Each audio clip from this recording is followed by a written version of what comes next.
Sebagaimana istilahnya kan artinya baper bawa perasaan, artinya pakai rasa gitu ya. Dan memang kalau kita baca di Al-Quran itu teman-teman, perasaan kita juga bisa jadi ibadah, bisa juga jadi dosa. Artinya Islam itu mengajarkan kita untuk melibatkan perasaan untuk beramal soleh, bukan cuma fisik. Jadi artinya kita suka sesuatu, kita benci sesuatu, itu sesuatu amal soleh. Kalau suka dan bencinya di tempat yang memang benar. Kayak misalnya kita suka atau berkasih sayang kepada pasangan, kepada keluarga, itu amal soleh. Kalau dengan pasangan flat, plain, gak ada rasa apa-apa, berarti kita tidak beramal soleh dengan perasaan. Nikah biasa-biasa aja, gak ada rasa gitu. Sekedar punya status doang. Itu gak ada pahala hati tuh. Cuman paling pahala ya ngasih nafkah, pahala besar pastinya. Terus juga ngebantu kalau misalnya butuh bantuan. Tapi di hatinya tuh gak dapat pahala, padahal ada pahala yang gak butuh tenaga. Dan pahala yang gak butuh tenaga itu adalah pahala dengan ibadah perasaan. Menyukai dan membenci sesuatu itu berpahala. Kayak kata Nabi, ayyakunallahu wa rasuluhu ahabba ilaihi mimma siwahuma. Ketika Allah dan Rasul lebih disukai, lebih dicintai daripada apapun juga. Kan berarti perasaan nih. Ternyata perasaan kita juga bisa beribadah. Jadi baper ke Allahnya, baper ke Rasulnya. Bukan sekedar status Nabi Muhammad adalah Nabi. Bukan, kita ada rasa ke Rasulullah. Rasa rindu ke Rasulullah itu berpahala. Rasa cinta ke Rasulullah itu berpahala. Rasa takjub, kagum, respek, kasihan kepada Rasulullah itu semuanya berpahala. Terus yang kedua, ayyuhibbal mar'a la yuhibbu illa lillah. Dia mencintai seseorang karena Allah. Berarti kan perasaan juga tuh. Mencintai ulama. Jadi kalau kita sama ulama itu dengki, sama ulama itu kayak iri, sama ulama itu kayak males banget.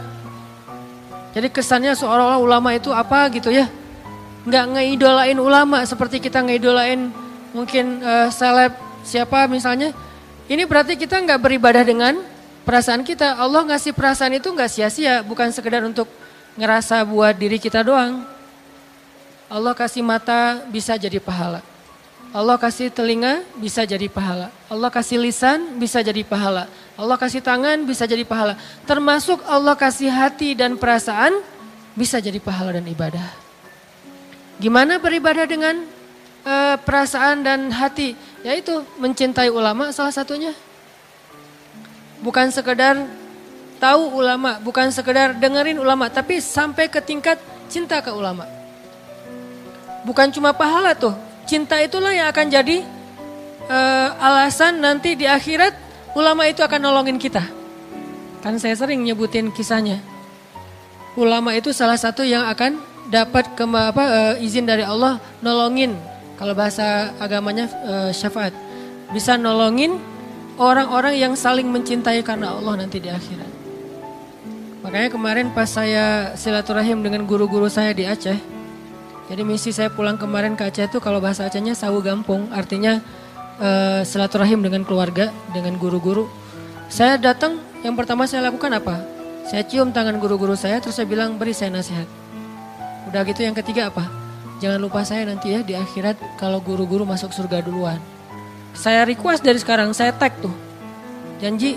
Ya janji. Pastinya awalnya gak akan gitu kan. Enggak lah Ustaz Hana segala macam basa-basi yang mungkin bukan basa-basi, mungkin mereka gak hargai. Tapi menurut saya tetap aja mereka lebih soleh dari saya. Setidaknya mereka lebih duluan beramal soleh dari saya. Kalau misalnya kita kepedean bilang kita lebih soleh dari mereka, walaupun itu gak boleh ya. Setidaknya yang pasti mereka duluan beramal soleh daripada kita. Kenapa? Toh kita tahu amal soleh itu dari mereka kan? Berarti mereka duluan nih. Saya bilang, kan yang duluan beramal soleh di dunia, duluan masuk surga di akhirat. Kok gitu Ustaz? Iya. Was-sabiqun wassabiqun, orang yang di dunianya duluan beramal soleh atau berlomba-lomba dalam kebaikan, nanti di akhirat sabiqun juga duluan masuk surga. Makanya sabiqunnya ada 2 kali itu. Wassabiquna di dunia, as-sabiquna fil akhirah. Jadi siapa yang di dunia duluan dalam kebaikan, di akhirat duluan kepada surga. Saya pesan, Ustadz, guru, kalau misalnya Ustadz duluan masuk surga, ingat-ingat saya ya, cari. Pertama mungkin di surga nyarinya, di sistem surga gitu kan, sistem surga lebih canggih daripada Google. Karena sistem surga itu udah luar biasa, Allah yang bikin. Hanan Ataki gitu, nggak ada, kalau gitu pakai underscore kali, Hanan underscore Ataki. Kalau Hanan Ataki doang mungkin beda. Atau ada Ustadz Hanan Ataki, beda juga. Pesan sponsor. Ustadz Hanan underscore Ataki, nggak pakai underscore 2 kali ya. Oh ternyata nggak ada juga. Gitu. Udah pakai underscore nggak ada. Oh kalau gitu emang nggak ada di surga nih, belum masuk.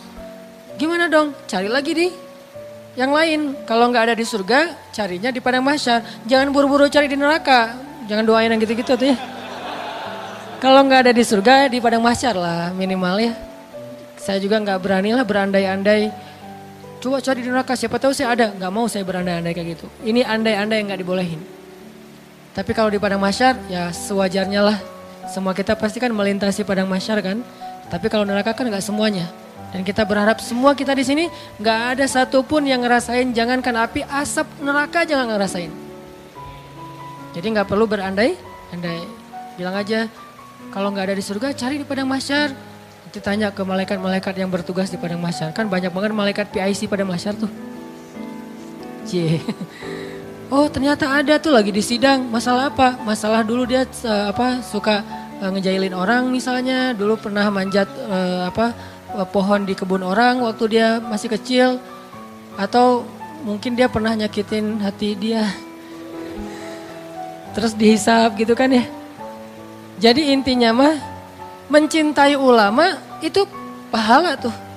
Itu baper melibatkan perasaan yang diridhoi Allah. Jadi jangan berpikir bahwa Islam itu cuma zahir doang.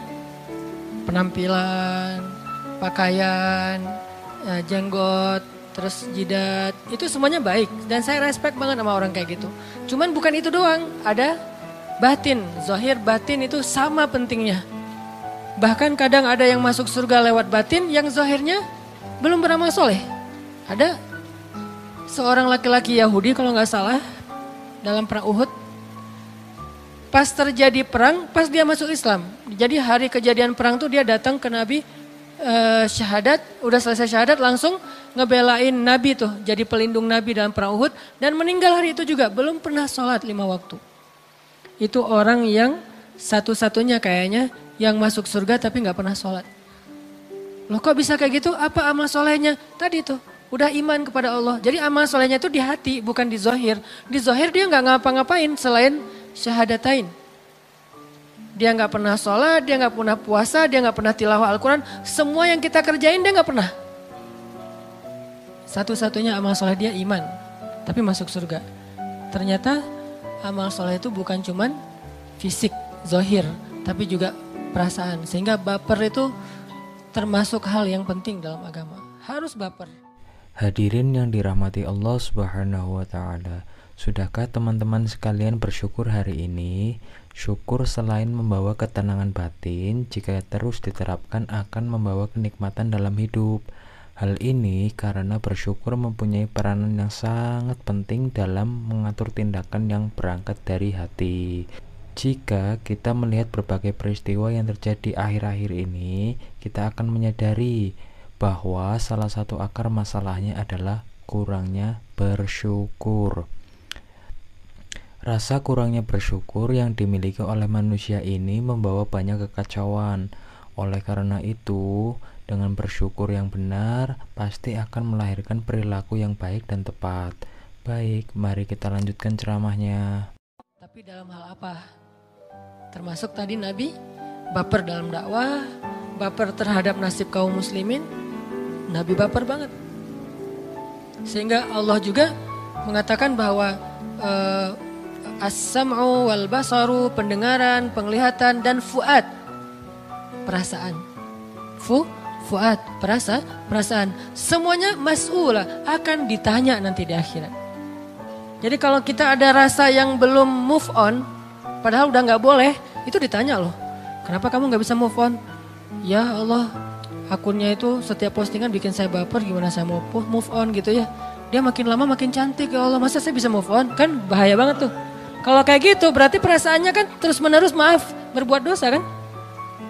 Jadi kita ngerasa sayang kepada orang yang belum halal buat kita, itu setiap hari tuh kita bikin dosa loh teman-teman, tanpa kita sadari. Ngerasa doang Ustaz, gak boleh. Terus gimana caranya? Minta sama ya Allah, hilangkan rasa itu dari dia. Berikan kepada yang layak buat saya.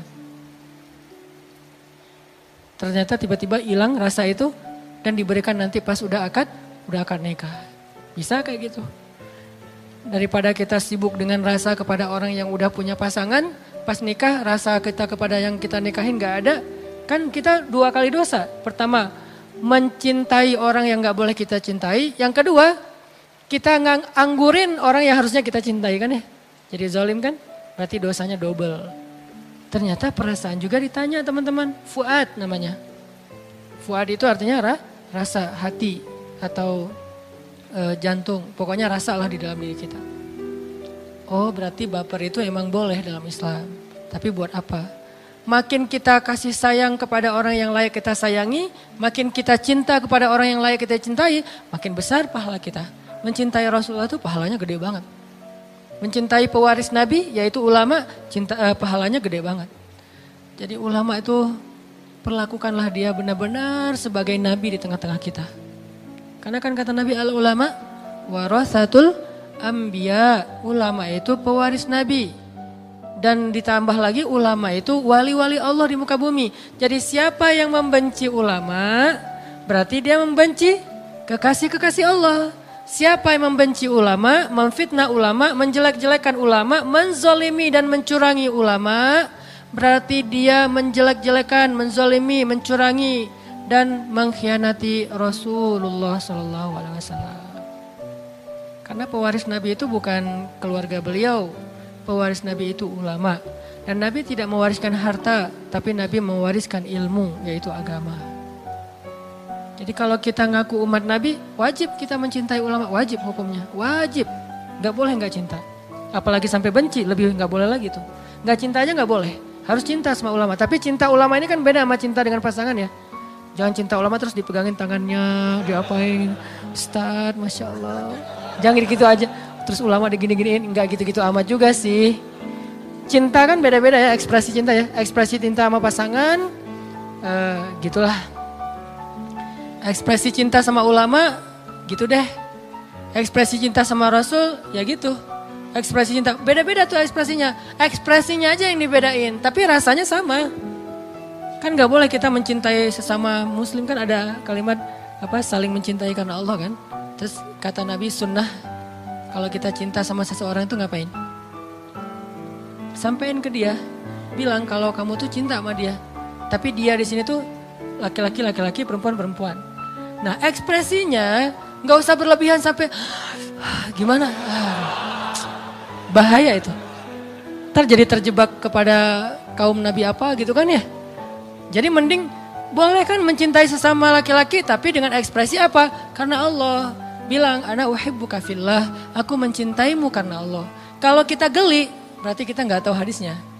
Pas dapat SMS, akhi, aku mencintaimu karena Allah. Geleh.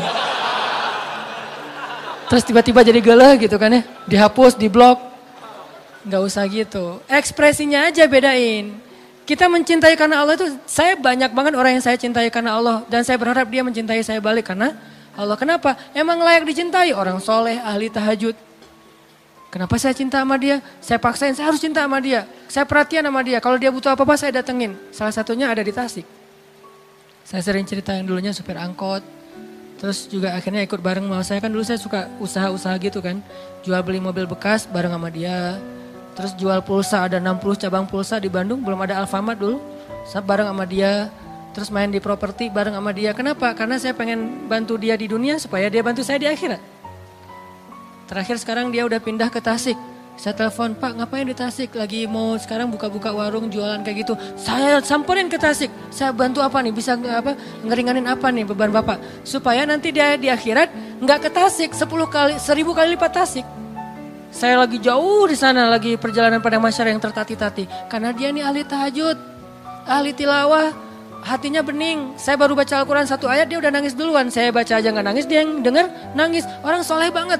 Saya ngelihat langsung kesolehan dia, dan kita cuma berhukum dengan zahir ya, kita nggak tahu batinnya. Makanya nggak boleh menjudge isi hati orang, hanya menjudge zahirnya. Zahirnya soleh. Ya udah saya berharap, saya datang ke Tasik, saya jalan ke saya nyetir sendiri ke Tasik, biar nanti di akhirat dia yang akan menjemput saya di padang mahsyar yang jaraknya mungkin lebih jauh daripada Bandung Tasik. Itu kan mencintai orang soleh. Dan saya punya beberapa list orang-orang kayak gitu, saya simpan di saya. Dan saya berusaha supaya dia juga cinta sama saya. Karena kalau saya cinta sama dia doang, tapi dia nggak cinta sama saya, belum berbalas nanti di akhirat. Caranya gimana biar dia cinta sama saya juga? Tahadu, tahabu, salah satunya kan, saling berhadiahlah kalian, maka kalian saling mencintai. Berarti saya harus kasih dia banyak hadiah. Butuh apa Pak? Butuh apa? Hadiah. Biar dia ingat saya. Terus kalau ada apa-apa, saya curhatnya ke dia. Tolong doain anak saya lagi sakit. Tolong doain saya lagi sedih. Tolong doain. Akhirnya dia ingat saya terus. Nanti di akhirat juga kayak gitu. Begitu dia nggak ngelihat saya, dia ingat. Akhirnya saya dapat cinta dia. Suatu saat, lama nggak ketemu. Tiba-tiba dia SOS, Ustadz gimana keadaannya? Saya kangen, udah lama nih nggak ketemu Ustadz. Biasanya saya suka dipanggil ke rumah. Untuk kalau saya ada rusak listrik atau apa, suka manggil dia. Padahal kalau manggil tetangga bisa kan? Yang bisa benerin listrik, banyaklah tetangga. Kenapa saya manggil dia jauh-jauh? Karena saya pengen ngasih hadiah buat dia. Benerin listrik berapa sih? Cuman ganti kabel segala macam, paling sejam juga beres. Kasih 25.000, 30.000. Tapi saya pengen ngundang dia ke rumah. Biar nggak cuman ngundang ngasih duit, mending saya ngasih dia sedikit kerjaan. Biar lebih baik buat dia. Biar nggak mencela juga, menghina. Pak, saya listriknya rumah lagi rusak nih. Datang, kasih 500.000 misalnya. Biar dia ingat sama saya di dunia. Nanti di akhirat dia juga akan ingat. Ternyata benar di dunia dia ingat, lama gak ketemu dia SMS duluan. Ustadz kemana aja, udah lama ya gak ketemu, kangen nih. Mudah-mudahan kangen di dunia itu menjadi indikasi. Nanti dia akan kangen juga di akhirat. Gak ketemu 6 bulan aja kangen, gimana gak ketemu 1000 tahun. Pasti akan lebih kangen lagi. Jemput. Bayangin yang jemputnya satu rombongan pakai truk. Tiba-tiba di akhirat ada satu truk besar, datang, itu orang-orang soleh semuanya. Ngejemput siapa Pak? Satu rombongan, ngejemput Hanan Ataki. Bayangin yang ngejemputnya itu orang soleh semua kan ya. Kumpulkanlah satu truk orang-orang kayak gitu, kita cintai mereka. Bikin mereka cinta juga sama kita. Tahadu, tahabu, kasih hadiah, kasih ini, kasih itu. Bukan saya ya, karena saya ngerasa, bukan ini demi Allah bukan basa-basi. Saya tuh belum merasa soleh untuk layak jadi orang yang bisa nolongin orang di akhirat, enggak. Ini saya ngomong kayak gini biar teman-teman nyari deh. Nyari di luar tuh banyak banget orang-orang soleh yang teman-teman udah lihat. Kalau ini kan bukan, ngomong di depan tuh kan bukan indikasi kesolehan ya. Cuman ada sedikit sesuatu yang bisa di-share ya, share. Belum tentu juga saya paling soleh. Tapi kalau teman-teman ngelihat ada yang emang udah istiqomah, sholat 5 waktu dijaga. Bukan hanya ibadah ya, akhlaknya juga baik ke orang lain, care, ngalah, sabar, maafin. Ada orang kayak gitu, kejar tuh orang. Nanti dia akan kejar kita nanti di akhirat. Cari tuh orang, nanti dia akan cari kita di akhirat. Ini kan ngelibatin perasaan, ibadah-ibadah hati nih. Baper nih. Makanya teman-teman, baper-baper kayak gini yang kita perlu bangun di dalam diri kita. Memang harus melibatkan perasaan. Gak boleh sekedar basa-basi simpatiknya. Dan gak usah khawatir dengan anggapan orang lain. Yang penting satu aja, jangan ganggu orang. Jangan menghina orang, jangan mencela orang, jangan menjudge orang lain. Kalau kita nggak pernah ganggu orang lain, terus kita respect pada seseorang, kita simpati pada seseorang, itu wajar banget. Kecuali kita suka menjudge orang lain, suka menghina orang lain, suka ganggu orang lain, itu baru salah. Jadi salahnya itu bukan simpatik, ngeganggunya yang salah. Baper tetap. Kalau ada baper-baper yang kayak masalah hubungan, masalah percintaan, itu mah cemen lah baper-baper kayak gituan. Kecuali buat pasangan. Walaupun gak ganggu juga sih. Baper kayak gitu masih gak ganggu. Minta aja sama Allah, ya Allah, ya muqallibal qulub, yang membolak-balikan hati itu. Jangan sampai saya rasa-rasanya itu kayak gitu-gitu, nggak penting banget. Masa kita jadi nggak bisa tidur gara-gara mantan, kan nggak keren banget kan? Nah mantan mah lagi bulan madu, tidurnya nyenyak, kita nggak bisa tidur, meriang gitu. Dia sakit dikit ada yang belai, kita meriang-meriang, nggak ada yang beliin obat, nggak ada yang ngasih makan, kan nggak keren banget nih. Jadi kayak konyol menurut saya, jadi nggak usah deh yang kayak gitu-gitu mah. Nggak enak banget, baper ngeliat orang lain apa misalnya, biasa aja lah. Justru yang kayak gitu-gitu agak sedikit plain.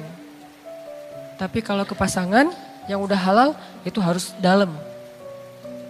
Harus bilang apa misalnya segalanya lah gitu-gitulah pokoknya. Nah ini kalau kita bisa menempatkan baper kita di tempat yang tepat, insya Allah kita kayak beribadah setiap hari walaupun tidak ruku dan sujud. Beribadah perasaan. Alhamdulillah, mudah-mudahan ibu, bapak, dan teman-teman sekalian mendapatkan manfaat dari apa yang saya tayangkan, terkhusus kepada diri saya sendiri. Wabillahi taufiq wal hidayah, wa ridho wal inayah, wal afwu minkum, wassalamualaikum warahmatullahi wabarakatuh.